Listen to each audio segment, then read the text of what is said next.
This one is the Athena, the Jupiter Athena. In the middle, which actually the ionizer's on the left, is the Kangen, or SD501. And then in front of everything is this new Alkastream, which is non-electric. And it's really just a filter, but it does lightly ionize. And so I'm going to be doing a couple of different things with this. Just first of all, just testing it. So I've got them regulated for the same flow. I only have two hands, so I'm just going to go ahead and pour from all three. And then, all right, so Enagic's on the left, Athena's on the right. And now I'm going to pour from the Alkastream. So I'm going to, these cups, the Alkastream will be on the very far left then. These cups I'm going to test, but I'm also going to fill 2 jars with each. And I guess I'll start in the middle with the Enagic. These I'm going to test, I'm going to let sit over time and test in a day, or I'm going to test one in a day, and I guess another one, maybe I'll fill 3 jars each. A second one I'll test in 2 days, and then the third one I'll test in a week. So the reason I'm doing that is I want to actually see what the results are when water has been filled to the lid, sealed tightly, and then you see that's the Enagic. The Enagic goes there. All right, well, this might take a while, but I'm going to do this because sometimes you hear stories and you don't know what's true. But I just heard a story the other day that the Alkastream, although it starts out with a lower ORP, obviously, than the Enagic or the Athena, it does, after several days, end up with a higher ORP just because, from what I heard, it doesn't lose its ORP as quickly as the other 2 ionizers. So that's kind of interesting to me, and I wanted to find out, because sometimes people will ask me and I just don't know. So that's jar number 2 for the Enagic, and then jar number 3 for the Enagic. This is just a lot of pouring, and sorry, kind of taking up video time, but you can always fast forward through this if you want to.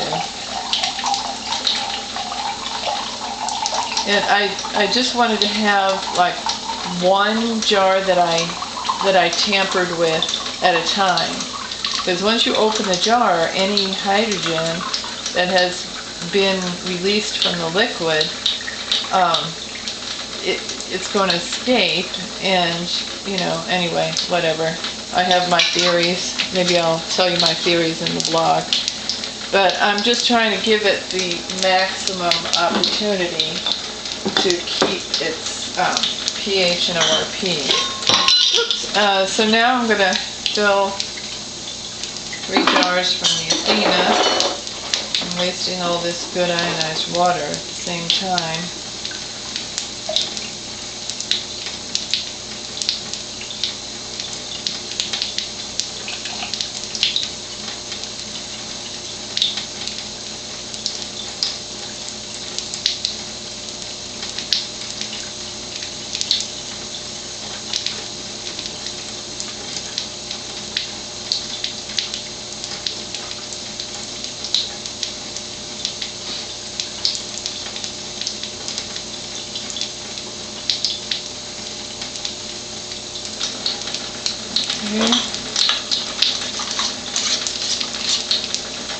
Okay, so the Athena is right here. Okay, number 2.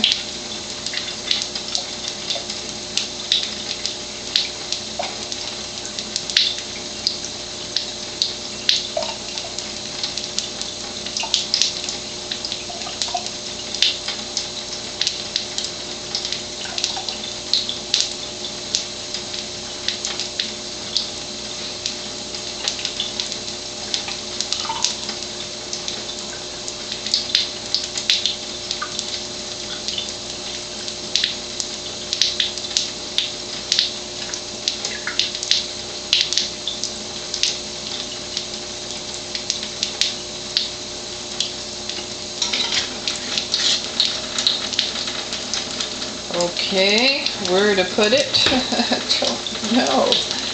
And number 3.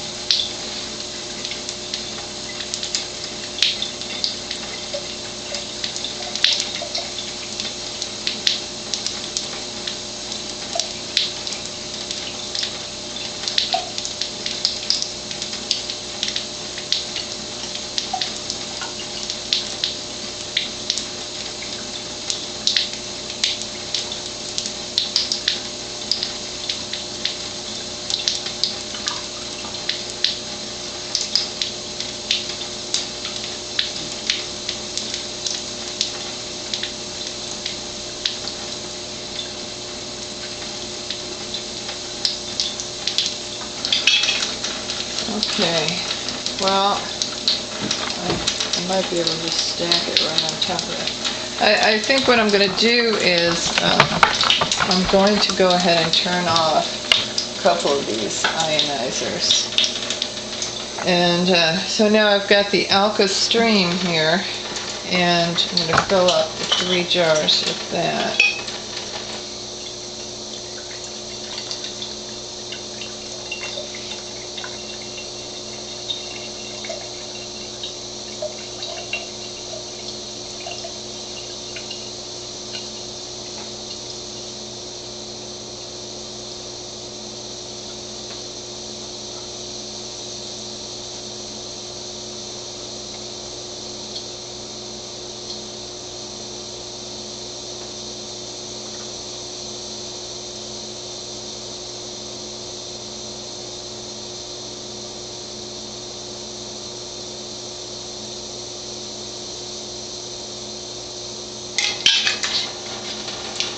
Okay, that's 1.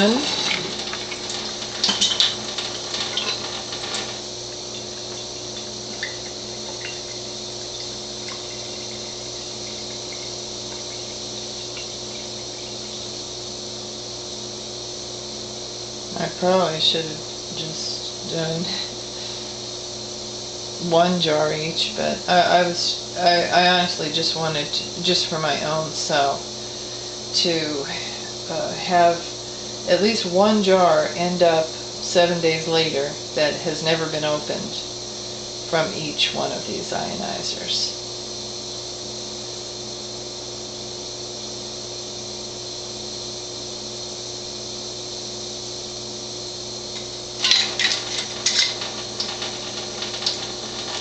That's number 2, and the last one.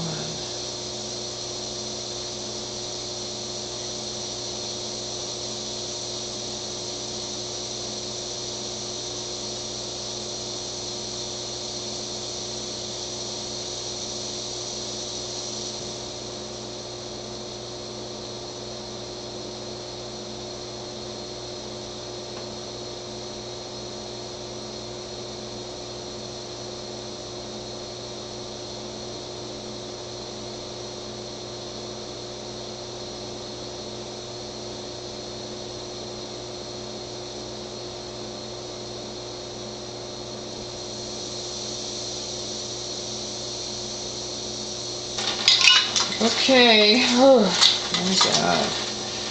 So, now, alright, let's see how I can organize these. I can stack 2, have the one I'm going to test now in front and try to move that out of the way as much as possible. Let's just make sure that all these lids are very tight as far as my hands will make them be tight. Okay. Well, this is going to be interesting. We'll find out something. Not sure what. But, alright, so...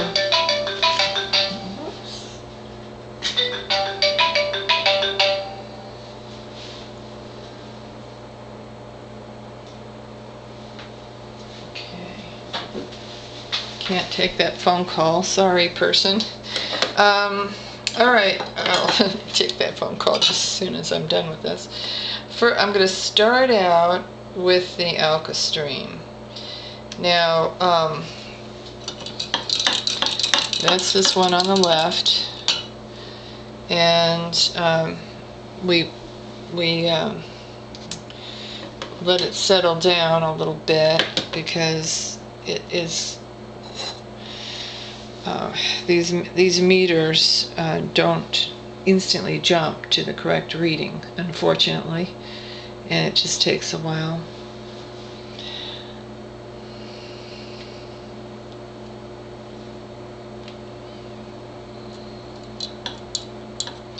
I have a sense of what I'm pretty sure it's going to get to just from past experience. So I'm just going to give it a little boost, or wait until it gets to where I think it should. At least. Maybe wait a few seconds after that just to make sure. Well, it's gotten to where I think it should get. And maybe we will wait a few seconds just to see if it's going to get any further. Okay, so it's a... Oops, what happened? Oh gosh, did my meter go? Oh darn. I probably need a battery. Oh, my battery door.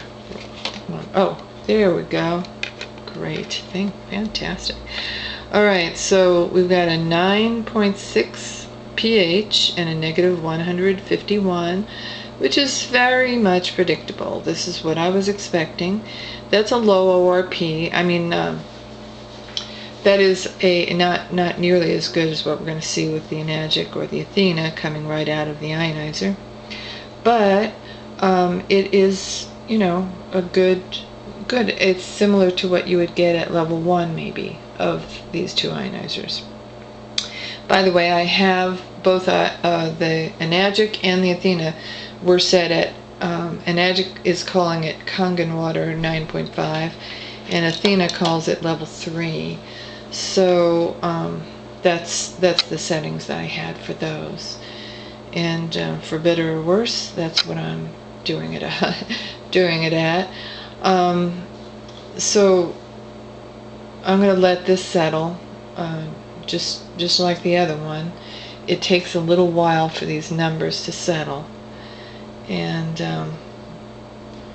it really does look like it has settled. Here's a negative 404 and an 11.1 pH, and that's coming from the Enagic. And that's actually not the best ORP in the world for the Enagic. I've seen better. So perhaps it was just sitting there for the whole time I was pouring all that stuff. So, you know, that could be the reason why the poor results. Also, it's possible that my ORP meter needs to be cleaned, and I will check that out in a second. So we've got